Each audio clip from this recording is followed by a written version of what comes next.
الحمد لله رب العالمين والصلاة والسلام على أشرف الأنبياء والمرسلين نبينا محمد وعلى آله وأصحابه أجمعين أما بعد. Inch'Allah, aujourd'hui c'est le cours 44, toujours dans ce même livre avec Kitab al-Mubarak 100 سؤال وجواب في العقيدة, 200 questions et réponses dans l'Aqida. Et dans les cours passés on a parlé de plusieurs choses. Qui peut me rappeler ces choses? Qui peut me rappeler à peu près de quoi on a parlé la semaine dernière? Abdel Karim. Sihr wa ruqya. On a parlé de sihr, on a parlé de ruqya. Quoi d'autre? Malek. Ta'aliq al-tama'im, sur toutes les choses qu'on accroche. Ça peut être un fil, ça peut être une écriture, ça peut être un coquillage, ça peut être aussi du Coran. Et on a parlé de toutes ces choses-là. Celui qui fait du sihr, qu'est-ce qu'on dit de lui, Mohamed? Une créance majeure. Le sorcier, sahir, kafirun billah, kufran akbar. Il tombe dans la grande mécréance, la majeure, qui fait sortir de l'islam. Ta'allum al-sihr, apprendre la sorcellerie. Qu'est-ce que c'est, Mohamed? Apprendre la sorcellerie, c'est de communiquer avec le jugement d'apprendre la sorcellerie. Le jugement, c'est de tuer avec un coup de pied. Non, je te parle pas de la peine. Le jugement. Dans l'islam, c'est quoi comme péché d'apprendre la sorcellerie? Ibrahim. C'est du kufr akbar. C'est de la grande mécréance. D'enseigner la sorcellerie. C'est quoi, Mohamed? Une mécréance majeure. C'est du kufr akbar. C'est de la mécréance majeure. As-sihr kufrun billah azza wa jal. Bidalil kitabillah tabaraka wa ta'ala. وَلَقَدْ عَلِمُوا لَمَنِ اشْتَرَاهُ مَا لَهُ فِي الْآخِرَةِ مِنْ خَلَقٍ. السحرة علموا يقينيا أن الذي اشتراه أي تعامل بالسحر ليس له في الآخرة من خلق أي من نصيب, ليس له حسنة واحدة في الآخرة لأنه كفر بالله. Donc Allah Azza wa Jal nous informe dans le Coran que celui qui fait de la sorcellerie, il sait qu'il n'aura aucune part de récompense fil akhira, dans l'au-delà. Vous avez compris? Le sahir, il sait qu'il fait du kufr billah, il sait qu'il fait du shirk billah tabaraka wa ta'ala, il n'a pas d'excuse s'il meurt sahir. Nas'Allah as-salamata wal afiyah, qu'Allah nous préserve du devenir du sorcier. Taïb. Celui qui va voir le sahir, alladhi yadhhab ila sahir, qu'est-ce qu'on dit de lui? Sami. S'il va le voir, il le croit, il a méfiance qui a été donnée dans le sens. Taïb. Et ensuite, s'il va le voir et il croit que ce qu'il sait, il a reçu par les intermédiaires comme tu avais expliqué avec les anges, etc. Quand ils écoutent. Non, moi je te pose une question, je ne vais pas te dire etc. J'ai envie d'apprendre. Ça veut dire pas etc. Il répond. C'est-à-dire si la personne qui va le voir, elle sait que ce qu'il a reçu c'est par l'intermédiaire des anges, des chatons, ce qu'ils ont entendu, mais qu'il ne connaît pas l'invisible. Qui ne connaît pas l'invisible? Que le sorcier ne connaît pas l'invisible, il ne connaît pas le futur, etc. Là, c'est pas du kufr akbar, mais c'est quand même du kufr. Et s'il croit que lui il connaît l'invisible, c'est du kufr akbar. Pour le voyant. Est-ce qu'il peut me réexpliquer ça? Ça dépend en fait comment, parce qu'il le considère comme un moyen ou comme un intermédiaire, ou c'est lui déjà qui arrive à lire l'avenir et qui peut, c'est-à-dire changer l'avenir. Si je t'ai dit, j'ai pas compris, je veux que tu m'expliques encore mieux. Est-ce qu'il m'explique encore mieux? C'est-à-dire pour la niya en fait, l'intention de la personne qui va voir un sihr. Est-ce que le considère comme étant celui qui, c'est-à-dire qui a la possibilité de changer c'est-à-dire de faire les choses, c'est-à-dire de faire ce sihr, ou c'est juste un intermédiair, c'est-à-dire il utilise je sais pas pour... الجواب عندك la réponse tu l'as. لكن الذي يسألك لن يفهم هذا. Celui qui va te poser la question, il ne va pas comprendre. C'est-à-dire pour le premier, c'est le kafir. Et si dans le deuxième cas, c'est que, c'est-à-dire c'est pas le... وهذا صحيح. لكن الذي يسألك لا يفهم. Moi, أنا فهمت parce que je sais où tu veux en venir. لكن c'est pas exactement comme ça qu'il faut lire. رفيق. مالك خالد. عبد الكريم. يا إخوان la semaine dernière on a détaillé ça, subhanallah, il n'y en a pas un qui peut me répondre. Tout dépend s'il croit que le voyant ou le sorcier est un sabab dans la guérison ou dans la connaissance de l'avenir, ou bien si donc là c'est du kufr asghar, ne fait pas sortir de l'islam. S'il croit que lui il a la guérison ou bien il connaît l'avenir, vas-y continue. S'il connaît l'avenir, c'est la personne qui va voir l'autre, il rentre dans le kufr akbar. طيب. Celui qui va voir le voyant, man ata kahinan ou arrafan. Déjà, c'est pas normal que vous m'avez répondu sans hadith. Parce que vous avez vu dans ce livre-là, à chaque fois qu'il y a un su'al, dans la réponse, directement il te dit al-jawab, qala Rasulullah alayhi salatu wassalam. Et avec le hadith, tu vas parler moins et tu vas expliquer mieux. Le Nabi alayhi salam utiya jawami al-kalim. Le prophète alayhi salam a reçu d'Allah le don de donner des paroles concises, courtes, dans lesquelles il y a beaucoup de sens. Il dit alayhi salatu salam, man ata kahinan arrafan wa fasa'alahu an shay lam tuqbal lahu salatun 40 yawma. Il dit premièrement, celui qui se rend chez un voyant, un devin, et qui lui pose une question sur une chose, aucune prière ne lui sera acceptée pendant 40 jours. Déjà ici, on a le hukm, le jugement de celui qui pose la question, pour l'instant.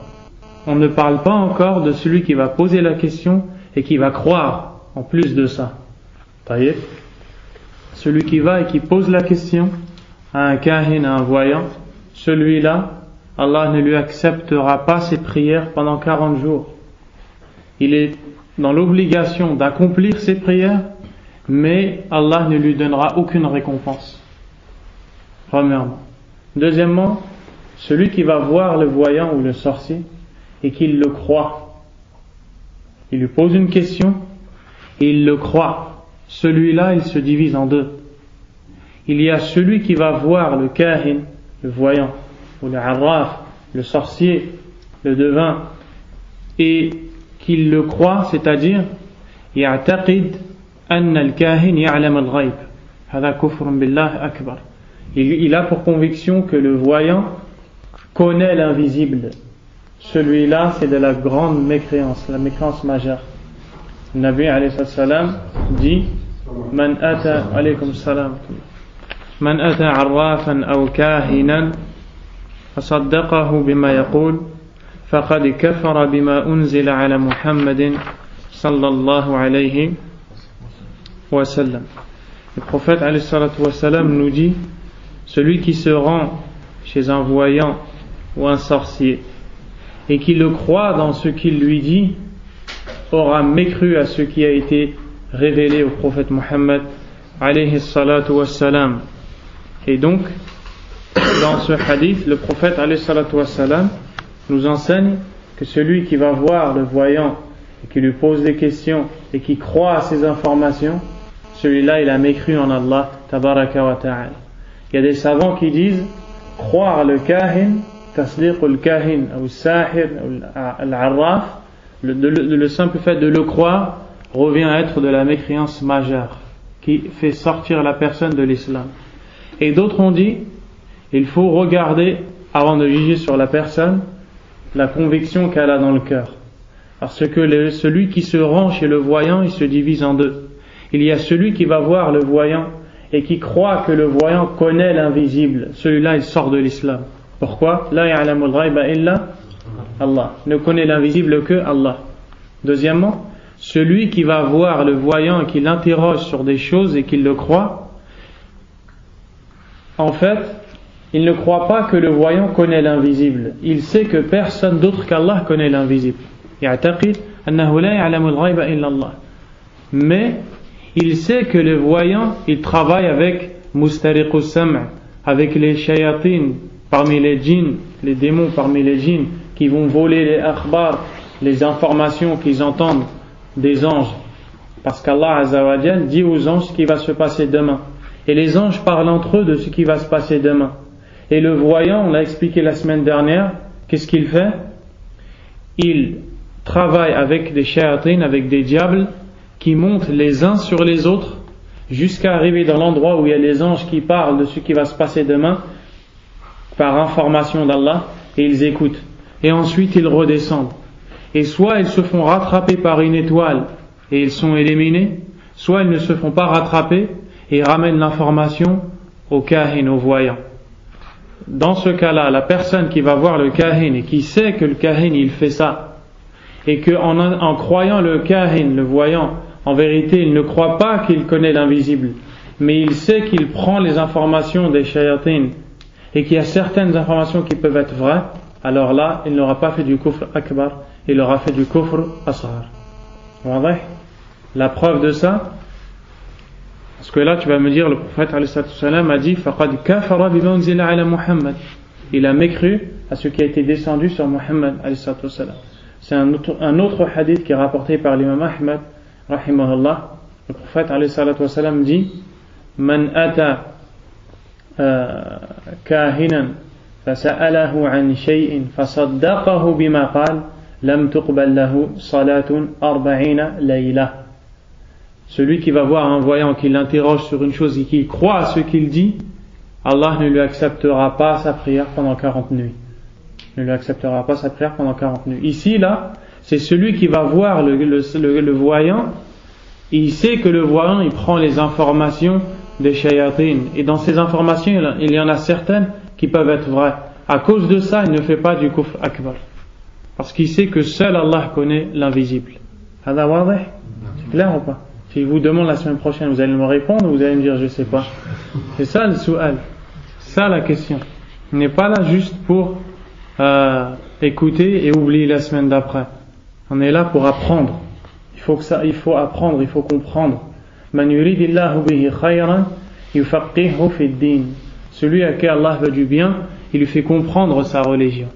Il lui fait comprendre sa religion. Mais c'est normal. Si vous écrivez pas, c'est normal que vous allez oublier. Si vous êtes paresseux de prendre un stylo et d'écrire sur une feuille, ne vous plaignez pas que vous allez oublier la semaine qui va venir. Juste un détail par rapport à ce qu'Allah il envoie aux djinns.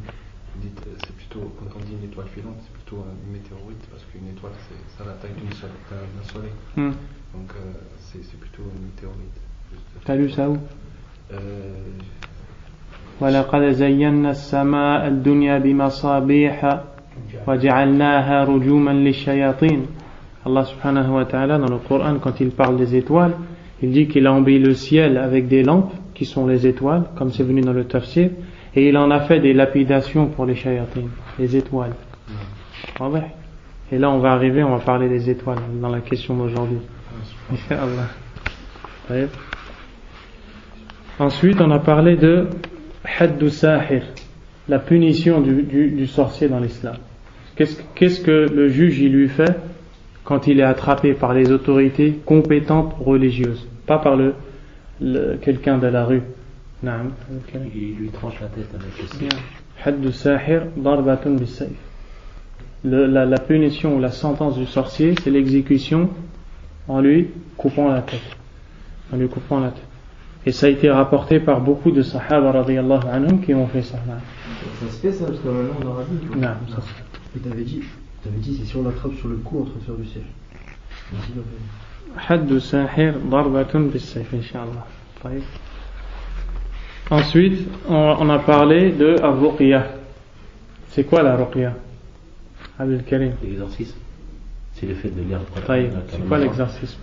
Ça veut rien dire ça. De lire avec le kalam Allah, de lire sur une personne qui est atteinte par un genou il essaie de lui faire sortir le djinn. C'est tout?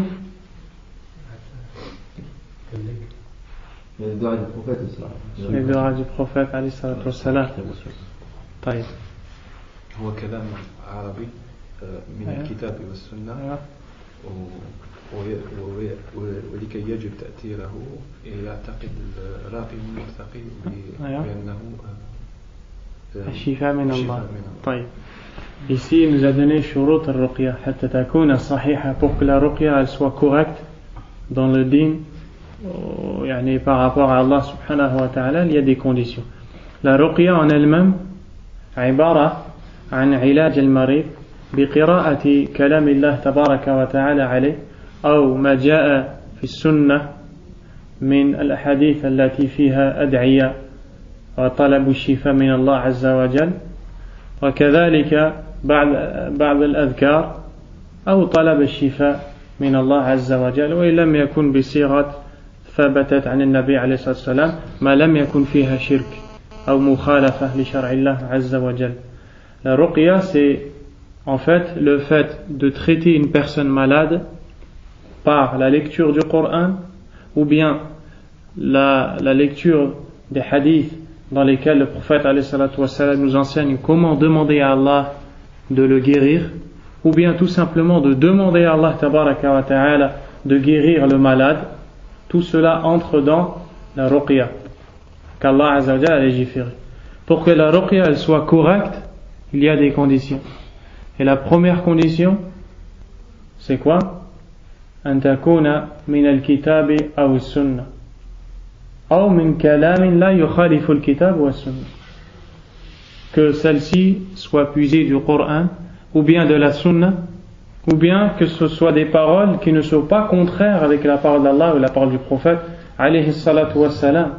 Si une personne est malade et que tu lui récites le Coran, on dit que tu lui as fait une ruqya.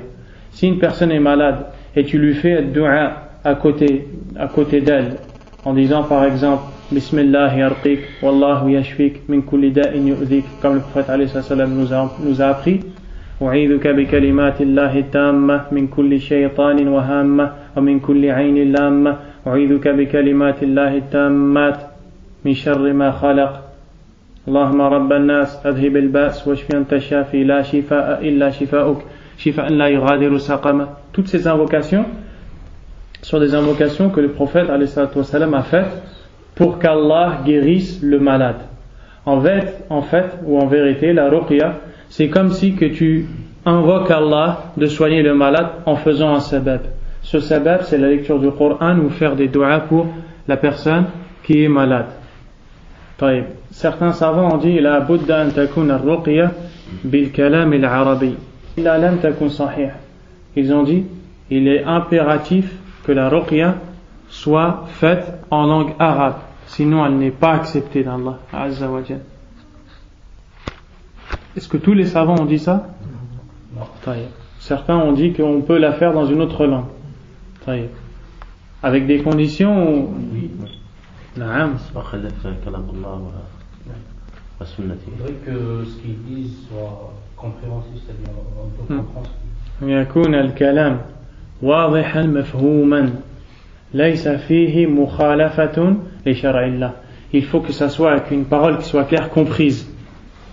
Une parole qui soit comprise, dans laquelle il n'y a pas de contradiction avec le livre d'Allah, la sunna du prophète alayhi salatu wassalam. Pourquoi ils ont donné cette condition-là? Ceux qui voient qu'on peut la faire en autre langue que la langue arabe. Parce qu'il y a des sorciers qui utilisent des langues non. Tu étais là la semaine dernière? Lui il n'était pas là, il a la réponse. Parce qu'il y a des sorciers qui font une fausse ruqya. Comment ils font au début? Ils récitent la Fatiha ou une surah du Coran et ensuite ils baissent la voix. Et ça c'est pour faire croire à la personne que c'est un cheikh ou quelqu'un de l'islam qui va lui faire une vraie ruqya. Au début il récite la Fatiha et après il baisse la voix et il commence à dire des noms bizarres, des mots bizarres. Et dans ces mots en vérité il est en train de demander le secours aux shayatin, aux démons. C'est pour ça qu'ils ont dit, c'est pour ça que les premiers savants ont dit il faut absolument qu'il parle en arabe, parce que directement on va comprendre et ça sera wadah. Les autres, ils ont dit, il peut parler dans une autre langue que l'arabe si on comprend ce qu'il dit. Et que dans ce qu'il dit, il n'y aura pas de shirk ou de kufr ou de bid'a ou de choses mauvaises, de paroles qui contredisent la parole d'Allah subhanahu wa ta'ala. Wadah? Taïb. Ensuite, on a parlé de Ruqya al-Mamnu'a, la Ruqya qui est interdite par Allah et son prophète alayhi salatu wassalam. Quelle est-elle, Ibrahim? C'est la base du shirk. Hein? Celle qui est basée à la base du shirk. Celle qui est faite à partir du shirk, comme l'isti'ana bi-shayatin, le fait de demander le secours au diable.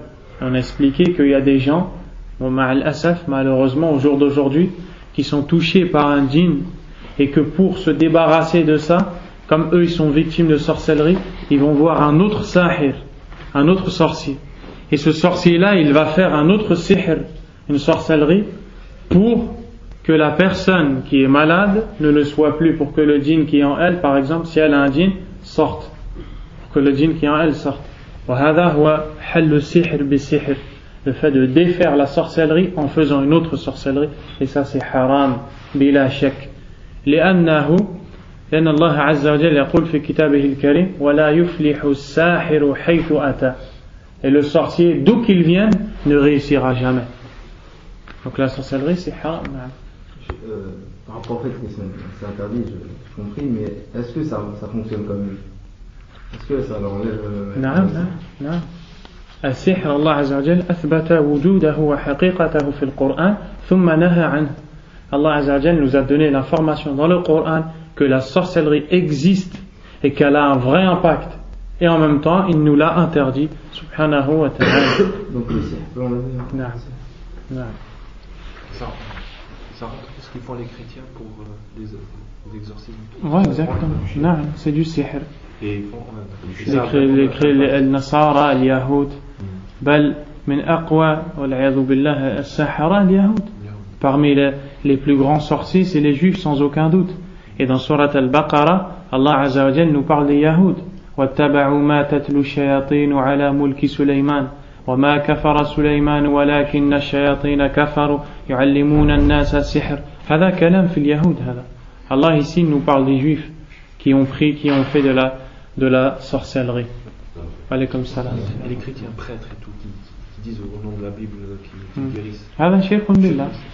شرك بالله بلا شك. طيب. وهذه رقية ممنوعة. Et c'est une ruqya qui est interdite. Ce que les prêtres y font, parce que eux aussi ils ont leur exorcisme. Hein? Mais tout ça c'est haram, et c'est du shirk billah. Et le seul moyen de faire du vrai ruqya, c'est le Coran ou le Sunnah, ou le dua. طيب. Ensuite on a parlé, alaykoum salam wa rahmatullah, d'accrocher hukm ta'liq al-tama'im. On a parlé de ceux qui accrochent des choses, le kitab, le gris-gris, le porte-bonheur, le coquillage, un fil. Quand il est malade, il met un fil. Quand il veut de l'argent, il met un livre dans sa poche. Quand il veut que son fils il sorte de prison, il lui met un autre, etc., etc. Allah al-Musta'an. Les gens, leur vie, elle est chez autre qu'Allah, subhanahu wa ta'ala. ورب العالمين ينظر إلينا ويقول في كتابه الكريم وقال ربكم ادعوني أستجب لكم وقال في كتابه الكريم وإذا سألك عبادي عني فإني قريب أجيب دعوة الداعي إذا دعان وينزل الله عز وجل تبارك وتعالى في الثلث الآخر من الليل إلى السماء الدنيا فيقول هل من داع فأستجيب له هل من سائل فأعطيه هل من مستغفر فأغفر له. ومع وضوح هذه الآيات والأحاديث يذهب أكثر الناس إلى السحرة والمشعوذين والعياذ بالله.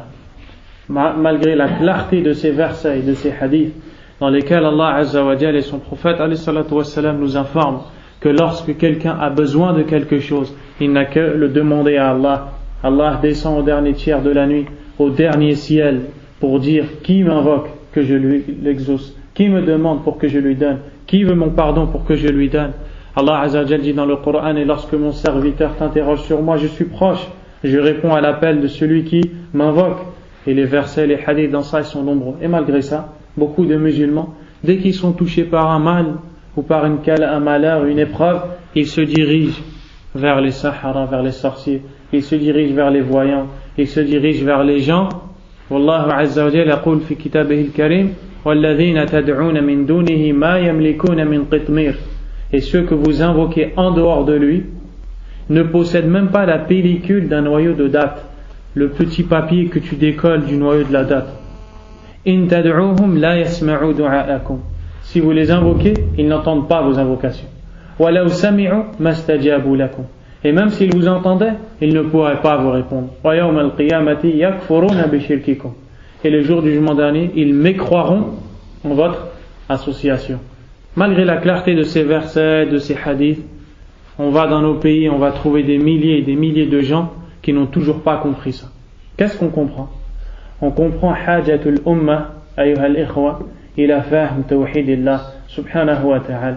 Le besoin que la communauté musulmane a de revenir et de comprendre al-tawhid, le monothéisme, le fait que le seul qui a dans sa main al-amru kulluh, celui qui a biyadihi al-amru kulluh min qabl wa min ba'd, c'est Allah subhanahu wa ta'ala. Na'am, les musulmans disent ça avec leur langue. Na'am, il n'y a pas un musulman qui ne va pas dire ça avec la langue. Mais si on regarde dans la réalité, malheureusement, on va voir que beaucoup de ces gens qui disent dans leur langue oui Allah a tout créé, oui Allah protège, oui Allah guérit, on va les voir faire du shirk akbar, wal'iyadhu billah. Allah azza wa jalla yaqul fi al-Qur'an, Allah dit dans le Coran wa'ada Allahu alladhina amanu minkum wa 'amilus salihat la yastakhlifannahum fil ard kama istakhlafa alladhina min qablihim wa la yumakkinannahum dinahum alladhi irtada lahum ولا يبدلنهم من بعد خوفهم أمنا يعبدونني لا يشركون بي شيئا. Allah dit dans le sens de ce verset, Allah a fait la promesse à ceux parmi vous qui ont eu la foi et qui ont fait de bonnes actions qu'il va leur donner la succession sur terre comme il l'a donné à ceux qui étaient avant eux, et il va donner à leur religion qu'il a agréée pour eux force et suprématie. Il va changer leur ancienne peur en sécurité. C'est-à-dire, Allah il a fait la promesse aux croyants que s'ils veulent réussir, et que s'ils veulent avoir la force, et que s'ils veulent ne plus avoir peur, ne plus être faibles, ne plus être victimes de toutes les autres communautés, il y a une chose qu'Allah leur a promise, à condition يعبدونني لا يشركون بي شيئا. Ils m'adorent et ne m'associent à rien. Et c'est pour ça que les ulama, les savants de l'islam, dans beaucoup de leurs livres, ils ont dit min ajab al-ujab, parmi les choses les plus étonnantes, wa akbar al-ayat ad-dallati ala qudrati al-malik ad-dayyan, et parmi les signes les plus grands qui montrent la toute-puissance d'Allah subhanahu wa ta'ala. Ensuite ils ont dit des choses qu'Allah a bien expliquées dans le Coran et que malgré ça beaucoup de gens ne les ont pas comprises. Et donc on voit l'importance d'apprendre la religion. Ma'al asaf, et malheureusement il y a beaucoup de gens qui n'apprennent pas, mais ne se contentent pas de ne pas apprendre. Ils mettent en garde leurs frères et leurs sœurs contre l'apprentissage du din et leur disent c'est une perte de temps, va sur le terrain directement. Comment je vais aller sur le terrain avec le shirk? Comment je vais aller appeler les gens à Allah subhanahu wa ta'ala si je ne sais même pas que faire de la sorcellerie c'est du shirk? Comment je vais sauver quelqu'un de la noyade si je ne sais pas nager? Quand on veut sauver quelqu'un de la noyade, on apprend à nager d'abord, on va se noyer. Non, on apprend à nager. Certes, pendant que j'apprends à nager, il y en a 5 ou 6 qui vont mourir. Mais une fois que je sais nager, je vais tous les sauver. Alors que si j'y vais directement sans nager, il y en a 10 000 qui vont mourir. Donc, ala al-insan an yatafaqqah fi ad-din. Le musulman, il doit apprendre sa religion. Donc, on a expliqué que celui qui accroche quelque chose sur lui, il a fait quoi? Il a fait du shirk. Akbar ou asghar? Attention. Celui qui accroche une tamima, un kitab ou celui qui accroche quelque chose, comme ils le prétendent, za'man, pour repousser le mal ou attirer le bien, et il a fait du shirk billah subhanahu wa ta'ala. Man ta'allaqa tamimatan faqad ashrak, celui qui s'accroche une amulette ou un talisman ou un porte-bonheur ou quelque chose pour repousser le mal ou la maladie, etc., et il a fait du shirk billah tabaraka wa ta'ala. Mais ce shirk ici, c'est le shirk al-asghar alladhi la yukhriju min al-islam fayubqi asl al-iman wa yudhibu kamala. C'est le shirk qui fait perdre la plupart de la foi mais qui laisse la base, le shirk asghar, comme on a parlé de ça la semaine dernière. طيب. إذا كان المعلق من القرآن, si la chose que tu accroches c'est du Coran, shirk? Non. Ah ouais. طيب. Bid'a. Shirk, bid'a. C'est les deux. Il y a un hadith d'un sahaba qui avait accroché ça à son fils, mais lui c'était pour que son fils ait طيب. Et justement, nous ici on dit celui qui accroche pour attirer un bien ou repousser un mal. Le sahabi qui a fait ça, radiyallahu anhu, ce n'était pas pour ça. C'était pour que son fils il apprenne la sourate. Naam. Ibrahim. C'est pas quelque chose qui est légiféré dans la religion. C'est pas quelque chose qui est légiféré. T'as bien esquivé là. Parce qu'en fait, si on attache le Coran, on peut attacher d'autres choses par la suite. Oui, mais ça c'est après, ça c'est pour ceux qui voient qu'on peut pas le faire. Moi je te demande d'abord, est-ce qu'on peut le faire ou est-ce qu'on peut... On ne peut pas le faire. On ne peut pas le faire. Tous les savants disent qu'on ne peut pas le faire.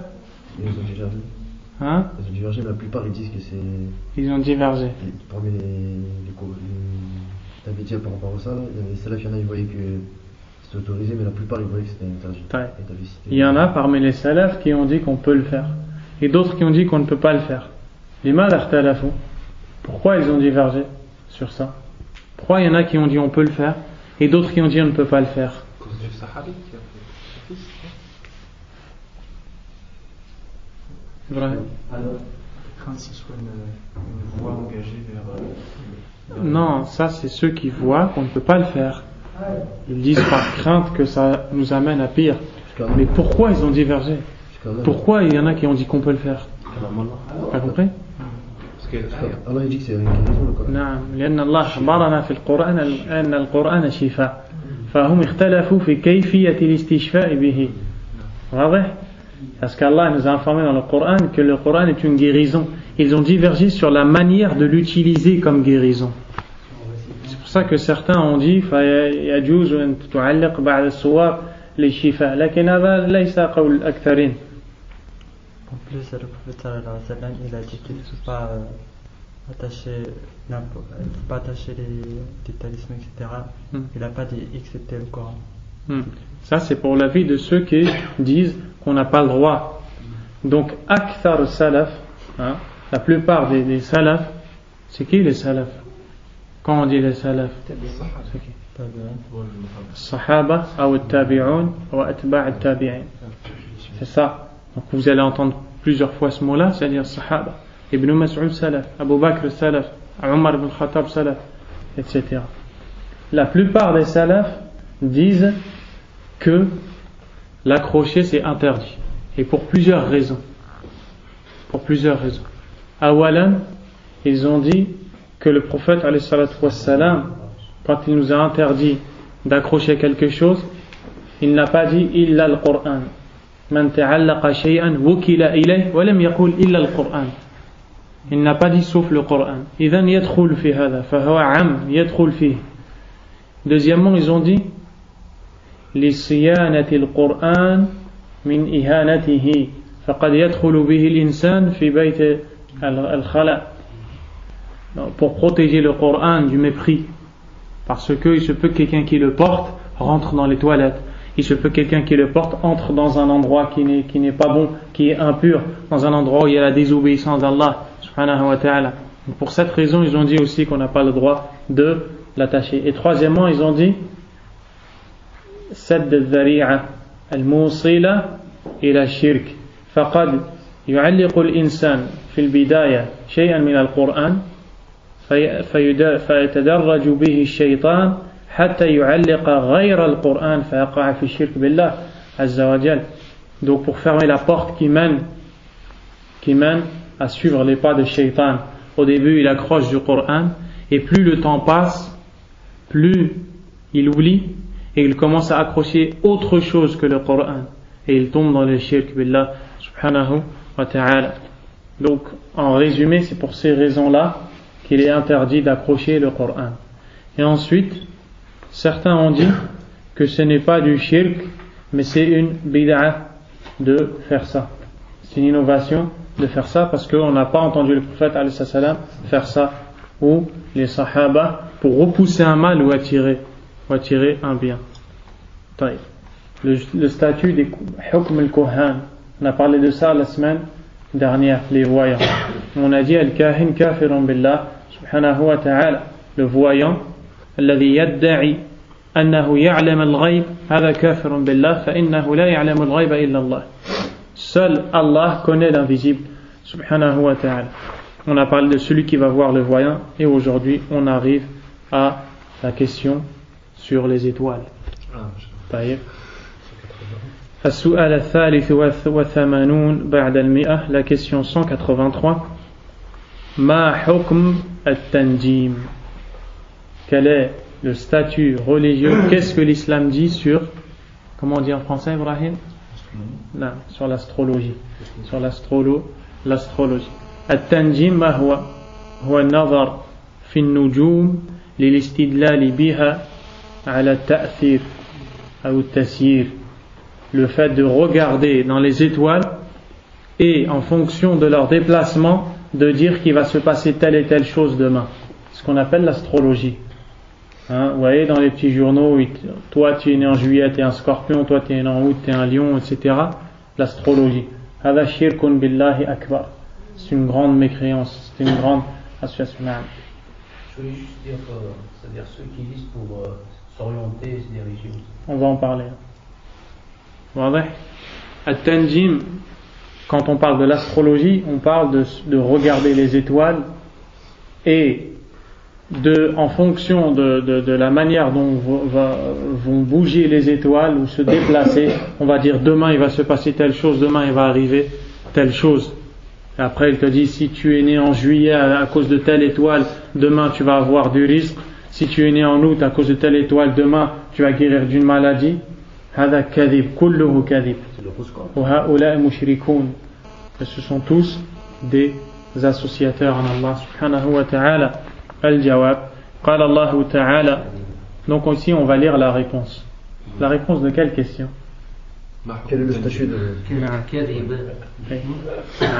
الجواب قال الله تعالى وهو الذي جعل لكم النجوم لتهتدوا بها في ظلمات البر والبحر. وقال تعالى ولقد زينا السماء الدنيا بمصابيح وجعلناها رجوما للشياطين.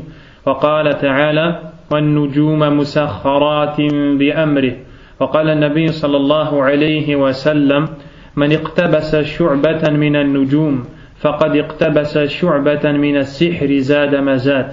وقال النبي صلى الله عليه وسلم إنما أخاف على أمتي التصديق بالنجوم والتكذيب بالقدر وحيف الأئمة.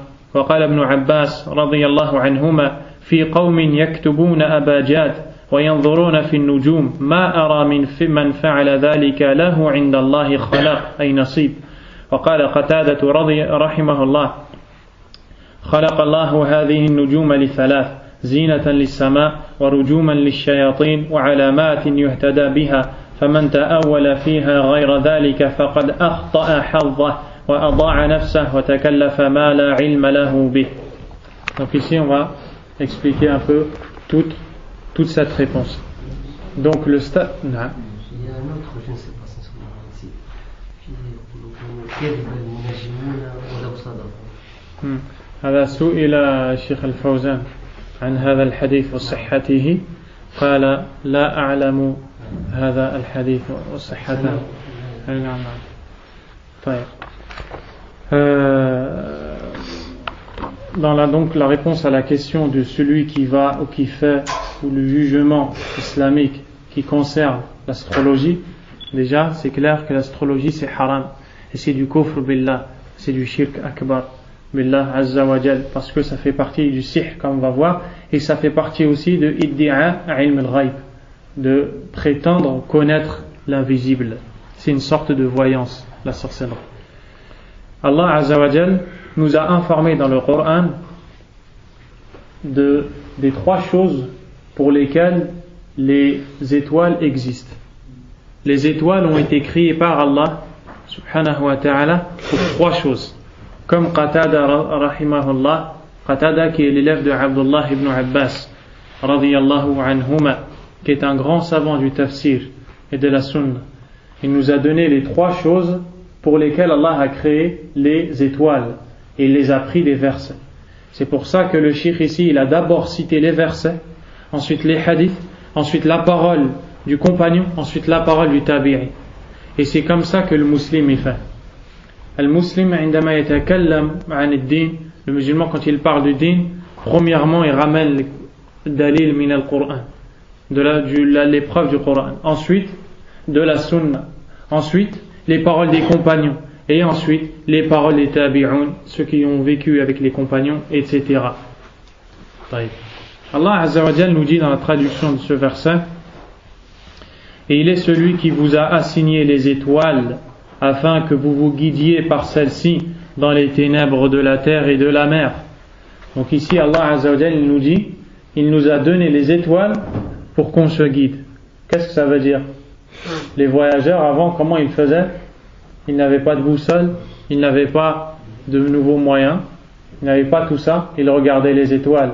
Et comme ils connaissaient par cœur la forme des étoiles, ils savaient que pour aller en Syrie, il fallait suivre telle et telle étoile, et pour aller dans la péninsule arabique, il fallait suivre telle et telle étoile. Et donc, les étoiles ont été créées par Allah Azza wa Jal pour que l'on se guide dans les déplacements. Aussi en mer, Allah Azza wa Jal a dit fil barri wal bahr, sur terre et en mer. Quand il montait dans les bateaux, il regardait les étoiles pour avancer. Et je crois même que c'est utilisé encore au jour d'aujourd'hui ça. Deuxièmement, Allah Azza wa Jal a dit, dans le sens du verset, et nous avons embelli le ciel de ce bas monde par des lampes. Et lorsqu'il nous parle des lampes ici, ce sont les étoiles. Allah les a appelées lampes parce qu'elles donnent de la lumière et parce qu'elles sont belles. Nous avons embelli le ciel de ce bas monde par des lampes et nous en avons fait de ces lampes une lapidation pour les shayatins. Donc ici on a les trois raisons pour lesquelles Allah a créé les étoiles. La première, pour se guider. La deuxième, pour embellir le ciel. وَلَقَدْ زَيَّنَّا السَّمَاءَ. Donc on a embelli le ciel. Et la troisième, وَجَعَلْنَاهَا أي النُّجُومَ رُجُومًا لِلشَّيَاطِينِ. Et nous en avons fait de ces étoiles une lapidation pour les shayatin. De quoi Allah parle ici quand il parle de rujum shayatin, de lapidation des diables? Il parle de quoi, Malek? Non, il parle des étoiles, mais comment ces étoiles lapident les diables? Allahu a'lam, c'est les étoiles filantes. En tout cas, on sait qu'il y a des étoiles qui lapident, qui sont utilisées pour lapider, pour chasser les shayatins. Quels shayatins et pourquoi? Non. Ceux qui vont écouter les anges qui parlent de ce qui va se passer demain. Ils sont envoyés par qui? Par le kahana, par les voyants. فقال تعالى والنجوم مسخرات بأمره. Allah Azza wa Jal nous dit que par son ordre il nous a assigné les étoiles. Et le prophète sallallahu alayhi wa sallam nous dit dans le hadith من اقتبس شعبة من النجوم فقد اقتبس شعبة من السحر زاد ما زاد.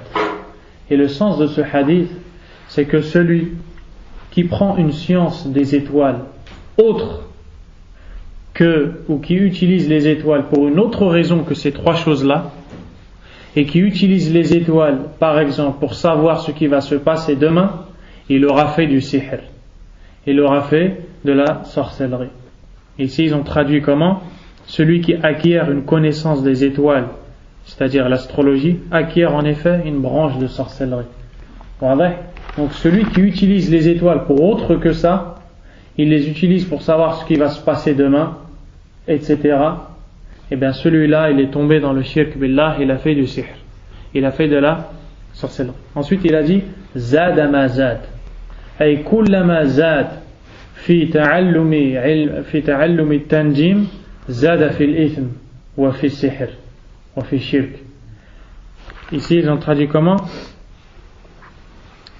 Il augmente en termes de sorcellerie ce qu'il augmente en termes d'astrologie, c'est-à-dire plus il utilise les étoiles et plus il fait de l'astrologie, plus il fait du shirk, plus il fait de la sorcellerie et de la mécréance en Allah subhanahu wa ta'ala. Donc هذا واضح. وقال النبي صلى الله عليه وسلم إنما أخاف على أمتي التصديق بالنجوم والتكذيب بالقدر وحيف الأئمة.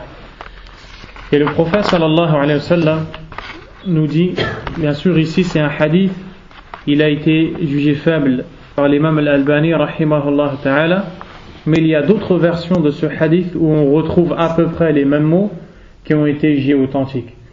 Donc al-ma'na sahih, al-aqallu ma naqul anna al-ma'na sahih, le sens ici il est juste. Et dans ce hadith, qu'est-ce qu'on retrouve? Que le prophète alayhi salam nous dit qu'il craint pour sa ummah, il a peur pour les gens de sa communauté qui ne tombent dans l'astrologie. Deuxièmement, qu'il nie ou qu'il réfute al-qadar, qu'il ne croit pas au destin, qu'Allah a destiné les choses, et aussi que les dirigeants de sa communauté soient injustes. Donc on retrouve dedans at-tasdiq bin nujum. فإذا كان النبي عليه الصلاة والسلام يخاف على أمته أن يقعوا في التصديق بالنجوم فمعنى ذلك أن التصديق بالنجوم حرام.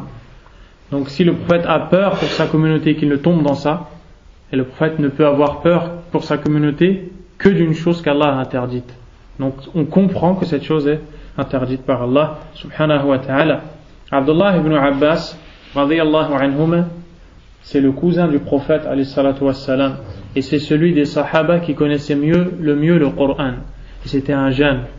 Abdullah ibn Abbas, il dit, en parlant d'un peuple qui utilise des lettres d'une façon, ensuite il recherche, il regarde les étoiles pour voir ce qui va se passer demain, il a dit ma ara man fa'ala dhalika 'inda Allah min khalaq, je ne vois pas que celui qui fait ça aura une part de hasanat, de bonnes actions le jour de jugement dernier. C'est-à-dire celui qui fait ça, laysa lahu nasib min al-iman, celui qui fait ça n'a aucune part de foi. Son élève Qatada a dit, Allah a créé les étoiles pour trois choses. Premièrement, les étoiles sont une parure pour le ciel, une beauté pour le ciel. Deuxièmement, une lapidation pour les démons. Et troisièmement, des signes avec lesquels on se guide. Celui qui recherche autre que ces trois choses-là aura perdu son âme. Celui qui recherche autre que ces trois choses-là à travers les étoiles aura perdu son âme et sera rentré dans une chose sur laquelle il n'a aucune connaissance. Ensuite, en ce qui concerne regarder les étoiles pour savoir la météo, le vent, l'arrivée des nuages, etc., et il y a certains savants qui disent que ça ne rentre pas dedans. Ça ne rentre pas dedans parce que il regarde ici ce qu'on peut voir, le vent qui arrive, les nuages, etc. Et il y a certains savants qui disent que même ça on ne doit pas le faire. La question 184. السؤال الرابع والثمانون بعد المئة ما حكم الاستسقاء بالأنواع. Question 184. Qu'est-ce que dit l'islam? Quel est le jugement sur le fait de demander l'eau, la pluie, aux al-anwa, le pluriel, et le singulier al-mufrad huwa al-naw. النو هي الأنواع هي منازل القمر. القمر في مكان عفوا النجوم، والنجمة إذا سقطت المكان الذي سقطت منها النجمة يقال عنه نو. Donc l'endroit d'où vous savez que les étoiles elles tombent elles se déplacent, les étoiles, elles tombent de leur endroit. L'endroit duquel l'étoile tombe s'appelle en arabe naw, et le pluriel anwa. Et il y avait fil jahiliya, avant l'islam, ceux qui demandaient la pluie, ils demandaient la tombée de la pluie aux étoiles, c'est-à-dire à l'endroit d'où les étoiles tombaient. Et quand les étoiles tombaient, ils disaient qu'il y a la pluie qui va arriver. Ils demandaient la pluie à autre qu'Allah subhanahu wa ta'ala. C'est pour ça qu'ici il dit, qu'est-ce que l'islam dit sur le fait de demander la pluie aux astres.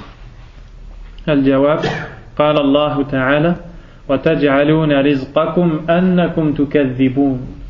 معنى هذه الآية أن الله عز وجل إذا أنزل المطر أنزل الرزق.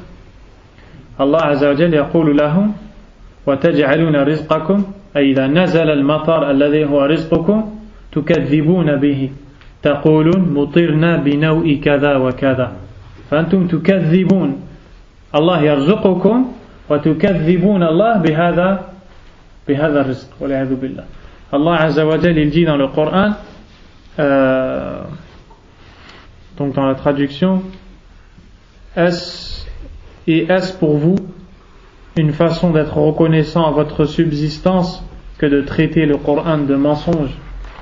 Bon, c'est un peu compliqué, mais en fait ici ce verset il nous parle d'une chose, c'est que quand Allah leur donne le rizq à travers la pluie, la subsistance à travers la pluie, car la cause de toutes les subsistances sans aucun doute c'est la tombée de la pluie. Allah Azza wa Jal, quand il donne la pluie aux ces gens-là, ils disent on a eu de la pluie grâce à telle et telle étoile. Ils ne disent pas grâce à Allah. Et en disant cette parole, ils démentent Allah subhanahu wa ta'ala. Et Allah ici leur dit, et quand on vous donne le risque, vous démentez Allah. Vous ne croyez pas en Allah. Quand Allah vous donne la pluie, vous croyez à autre qu'Allah au lieu de le remercier subhanahu wa ta'ala. Et on va voir l'explication de cette ayah, de ce verset dans le hadith qui va venir après. وقال النبي صلى الله عليه وعلى آله وسلم 4 في أمتي من أمر الجاهلية لا يتركونهن الفخر بالأحساب والطعن في الأنساب والاستسقاء بالنجوم والنياحة. Le prophète عليه الصلاة والسلام a dit, dans le hadith qui est rapporté par l'imam Muslim, qu'il y a 4 choses dans sa communauté. Il dit, il existe 4 choses dans ma communauté faisant partie de l'époque de l'ignorance. C'est-à-dire que ces choses, elles existent encore في الأمة وهذه الأشياء موجودة في الأمة وهي من أمور الجاهلية. Elles existent encore dans notre communauté alors qu'elles font partie des choses faites par les associateurs d'avant l'islam. La première, il dit al-fakhr bil-ahsab. Et al-fakhr bil-ahsab يتكبر بآبائه وأجداده ويقول أنا من عائلة كذا وكذا وأنا أحسن الناس. الفخر بالأحساب, c'est le fait de vanter ses ancêtres, de se vanter de ses ascendants, de ses parents, grands-parents et de la famille, et de dire moi je viens de telle famille, je suis meilleur que les autres. Cette chose-là, elle existe chez les musulmans et elle fait partie des choses qui ont été faites par les associateurs d'avant l'islam. Et c'est interdit par Allah subhanahu wa ta'ala. Pourquoi? Comment on sait que c'est interdit? قال عليه الصلاة والسلام من أمر الجاهلية. Et ils font partie des choses de l'jahiliya, les choses de l'époque d'avant l'islam. Deuxièmement, والطعن في الأنساب. الطعن في الأنساب, c'est le fait de dénigrer les généalogies. Tu es le fils d'un tel, tu es le fils d'une telle, mais en se moquant. C'est un peu proche de la première chose. Hein? C'est le contraire. Ouais. De parler des enfants, de la descendance plutôt. Et en fait, c'est à peu près la même chose. Ces deux choses-là, elles sont proches. C'est le fait de se croire mieux que l'autre parce qu'on est de telle et telle famille, de telle et telle tribu, de telle et telle qabila. فَأَنَا أَحْسَنُ مِنْهُمْ. Allah Azza wa Jal yaqul إِنَّ أَكْرَمَكُمْ عِنْدَ اللَّهِ أَتْقَاكُمْ. Le plus noble d'entre vous chez Allah, c'est le plus pieux. Donc, peu importe l'endroit d'où tu viens, Bilal, radiyallahu anhu, qui vient de l'Éthiopie, il est devenu meilleur que beaucoup de sahaba qui était un esclave, Salman al-Farisi, qui est arrivé de l'Iran actuel, qui vient de la Perse. Il est arrivé, il est devenu parmi les meilleurs sahaba, et bien d'autres compagnons encore. Et ensuite, wal-istisqa'u bin-nujum, et le fait de demander de la pluie aux étoiles. Hada shirkun billah subhanahu wa ta'ala. C'est une association à Allah azza wa jal. Wan-niyaha, et les lamentations.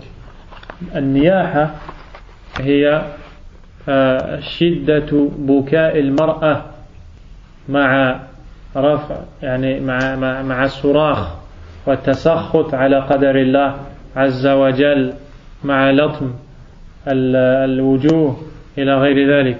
Donc النياحة, les lamentations, c'est le fait que quand on est touché par un malheur, et ça arrive plus à la femme, hein, c'est une des raisons pour lesquelles le prophète alayhi salatu wassalam a dit la'ana Allah za'irat al-qubur ou zawarat al-qubur ala khilaf wa ila al-ulama, qu'Allah maudisse celles qui visitent beaucoup les tombes ou bien celles qui visitent les tombes, selon une divergence des savants. Donc pourquoi?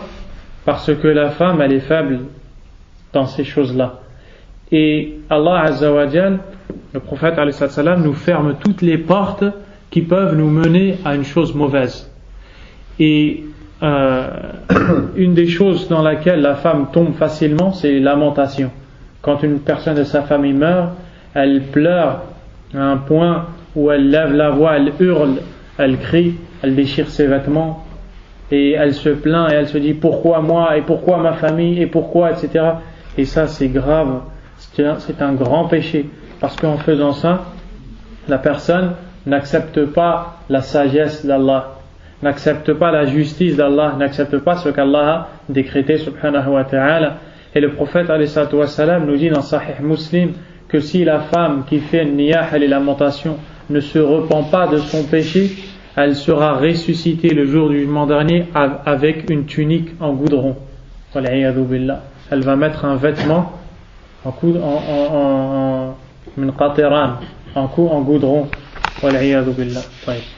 فقال صلى الله عليه وسلم قال الله تعالى أصبح من عبادي مؤمن بي وكافر فأما من قال مطرنا بفضل الله ورحمته فذلك مؤمن بي كافر بالكواكب وأما من قال مطرنا بنوء كذا وكذا فذلك كافر بي مؤمن بالكواكب.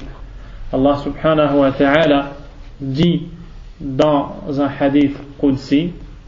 Hadith Qudsi, c'est une parole d'Allah, mais qui n'est pas dans le Coran. C'est-à-dire que Allah a dit à Jibril cette parole, et Jibril l'a dit au prophète, et le prophète a dit aux gens, Allah a dit. Mais on ne le retrouve pas dans le Coran. C'est le prophète qui nous l'a rapporté. Alayhi salatu wassalam. Et dans cette parole, Allah azza wa jalla a dit, parmi mes serviteurs, certains se sont réveillés croyants en moi et d'autres mécréants. Quant à celui qui dit la pluie nous a été donnée par la grâce d'Allah et sa miséricorde, celui-là est croyant en moi, mécréant à l'astre. Quant à celui qui dit la pluie nous a été donnée grâce à telle et telle étoile, celui-là est mécréant en moi, croyant aux étoiles. Ici, Allah Azza wa Jal nous dit qu'il y a parmi min ibadihi man huwa kafirun bihi ou mu'minun bihi. Il y en a parmi ses serviteurs qui sont croyants en lui et d'autres qui sont mécréants. Awwal su'al. Première question que je vous pose. Al-kufr al-maqsoud huna hal huwa al-akbar ou al-asghar? La première question. Ici, la mécréance qui est citée, est-ce que c'est la mécréance majeure ou mineure? Avant de vous demander la réponse, on est en train de parler de celui qui se réveille le matin et qui voit que la pluie elle est tombée. Et quand il a vu que la pluie elle est tombée, il a dit la pluie est tombée grâce à telle et telle étoile. Allah Azza wa Jalla il dit celui-là c'est un mécréant. Et celui qui dit la pluie est tombée grâce à Allah et à sa miséricorde, celui-là c'est un croyant. Donc celui qui dit la pluie est tombée grâce à telle et telle étoile, c'est un mécréant, c'est-à-dire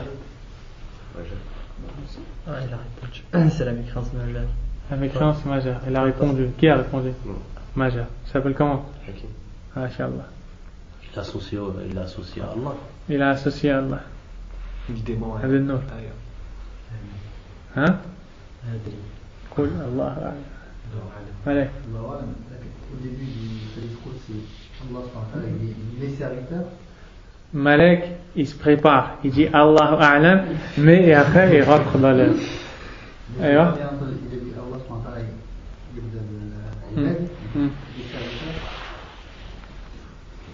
S'il dit mes serviteurs, voilà, c'est de la mécréance mineure.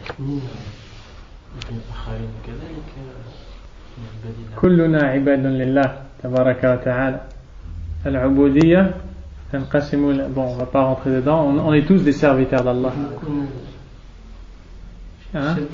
يكون شرك أصغر. طيب أصغر. Il y en a ici qui ont dit mécréance majeure. Il y en a qui ont dit mécréance mineure. طيب لماذا شرك أصغر؟ اللي قبله بالنسبة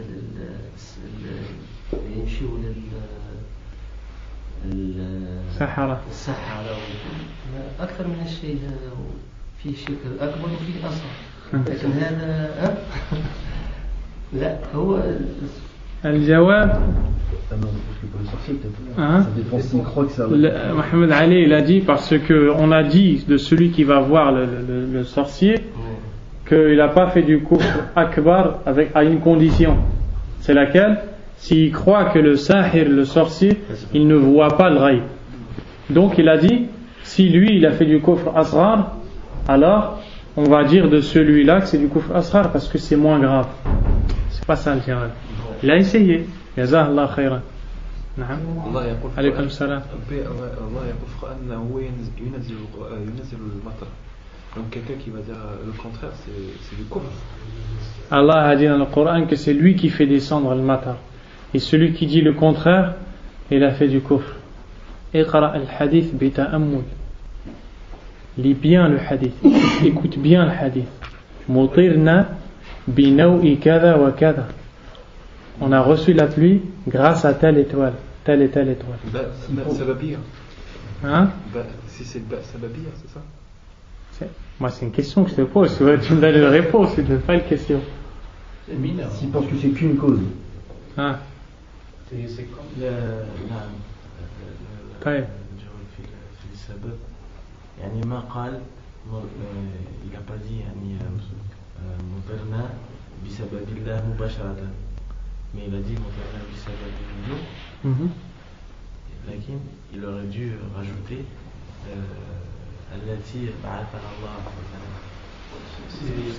مثلا. عندك الجواب mais t'as la réponse mais non. En fait, je vais te poser une question, pas répondre. Non, moi je veux des réponses. Mohamed. Il y en a qui croient qu'ils adorent des étoiles. Ils peuvent bien dire que c'est grâce aux étoiles qu'on a eu la pluie. Donc les amis qui font là, c'est la mécréance majeure. Ils ont associé quelque chose à Allah. C'est pas comme la lune, on sait qu'elle a, c'est-à-dire une relation avec. Des fois, la réponse, elle se trouve dans le même hadith. Ici, la réponse, elle est dans le hadith. Mais il a répondu, Sami, en fait. Vas-y, t'as envie, vas-y. C'est-à-dire, c'est lui qui croit que c'est l'étoile en elle-même qui donne la pluie. Ça, c'est du shirk akbar. Celui qui croit que c'est Allah qui descend la pluie par la cause de l'étoile, et ben c'est du shirk akbar. C'est ça la réponse d'Abd al-Nour. C'était juste qu'il fallait bien la donner. Mutirna binaw'i kada ay mattarana Allah بسبب هذا النوع هذا شرك أصغر كفر أصغر ولو قال مطرنا النوع كذا كذا هذا شرك أكبر. طيب. Donc la réponse elle est dans le hadith. Allah Azza wa Jalla dit qu'il y a parmi ses serviteurs des gens qui disent on a reçu la pluie grâce à telle et telle étoile, c'est-à-dire Allah nous a donné la pluie par la cause de telle et telle étoile. Ça c'est du shirk asghar, c'est du kufr asghar. Mais celui qui dit telle étoile nous a donné la pluie, la yanzilu al-matar ila Allah azza wa jalla. Fahada kufr akbar. Et ici dans ce hadith là, c'est asghar. Mutirna bi sababi naw kadha kadha kadha. Vous avez compris ou pas? Mais il a associé quelque chose à Allah. Non, c'est du shirk asr. Le shirk se divise en deux, tu te souviens? Akbar et asrar. Ici, il a associé à Allah de l'association mineure, pas majeure. La réponse est dans S'il avait dit que l'étoile, elle fait descendre la pluie, là, il aurait fait de l'association majeure. Mais là, il a associé à Allah en disant que la cause pour laquelle Allah lui a donné la pluie, c'est les étoiles. Attends. Et donc, en disant ça, il a fait de l'association, mais mineure. En quoi elle consiste, cette association? C'est qu'il s'est associé à Allah dans le fait qu'il a jugé d'une chose qu'elle est une cause. Et il n'y a que Allah Azza wa Jal qui décide les causes. On a déjà parlé de ça dans des cours passés. Ça revient à notre époque là. Quand on écoute la météo et que la personne qui présente elle dit voilà, c'est l'anticyclone qui va ramener la pluie. Est-ce que ça rentre dans le même exemple ou pas? Parce qu'à la base, écoute, regarde, c'est une règle. Tu comprends cette règle, tu vas la comprendre dans tout ce qui se passe. اتخاذ ما ليس بسبب سببا شرك. هذه القاعدة. Prendre une cause, une chose qui n'en est pas une, c'est du shirk billah tabaraka wa ta'ala. هذا سؤال مهم جدا. Voici, alaykum salam wa rahmatullah. Voici une très très grande question. كيف نعرف الأسباب? Comment on connaît les causes? Tout ce qu'on veut faire, on est obligé de faire les causes pour l'avoir. Et on connaît les causes de deux manières. الأمر الأول إخبار من الله عز وجل عن شيء أنه سبب سواء كان في شفاء أو في نجاح أو في غير ذلك. Premièrement, l'information qui nous vient d'Allah ou de son prophète alayhi salatu wassalam, qu'une chose est une cause pour arriver à ce qu'on veut. النبي alayhi salatu wassalam, Allah tabaraka wa ta'ala قال في العسل فيه شفاء للناس. Lorsqu'il nous parle du miel, il nous dit qu'il y a dedans une guérison pour les gens. فنعلم بإخبار الله أن العسل سبب للحصول على شفاء الله. On sait avec l'information d'Allah que le miel est une guérison, est une cause pour qu'Allah nous donne la guérison. An-Nabi alayhi salatu wassalam, le prophète nous dit que celui qui prend sab'a tamarat ajwa le matin, 7 dates de ajwa le matin, il n'aura pas le sihr, il n'aura pas la fièvre. Alaykum salam. Donc on sait que manger la ajwa 7 le matin, ça te protège. C'est une cause pour qu'Allah te protège de la sorcellerie, de la fièvre. Et toutes les informations qu'on trouve dans le Coran et dans la Sunna concernant des choses qui sont des causes, hakada. C'est comme ça qu'on croit que les choses sont des causes. Deuxièmement, al-tajriba, par l'expérience. Par exemple, avec le temps, on a compris que le Doliprane, c'est une cause pour qu'Allah nous guérisse la tête, les maux de tête. Donc, on a le droit de dire Doliprane, c'est un médicament pour le mal de tête. Mais, dans n'importe quelle chose que tu veux faire, tu ne dois pas dire d'une chose qu'elle est une cause pour avoir une chose si tu n'as pas lu ça dans le Coran et la Sunna et si tu n'as pas essayé avant. Ou si ce n'est pas prouvé que cette chose est une cause.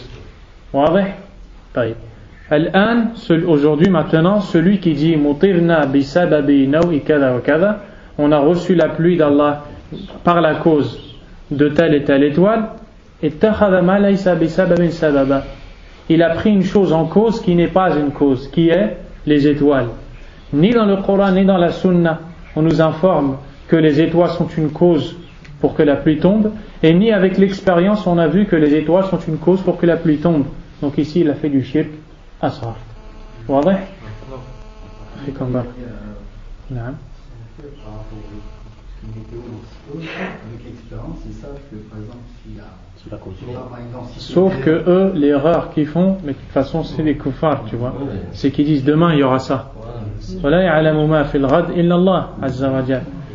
Et c'est pour ça que dans les pays musulmans, ceux qui présentent la météo, ils se trompent beaucoup. Ils disent demain il y aura ça, demain il y aura ça. Là, al-wajib alayhim an yaqulu insha'Allah bi'idhnillah. إذا كتب الله سيكون كذا وكذا. Si Allah a décidé. Mais là, yaqulun bil jazm. Ils ne doivent pas être assure quand ils disent ça. Et, الآن وفي البلدان العربية يقولوا النوم بالنسبة للمطر. نعم. يجوز واحد يقول النوم؟ لا يجوز. أنا أعرف هذا. Jusqu'au jour d'aujourd'hui, dans certains des pays, et ben quand la pluie tombe, ils disent no.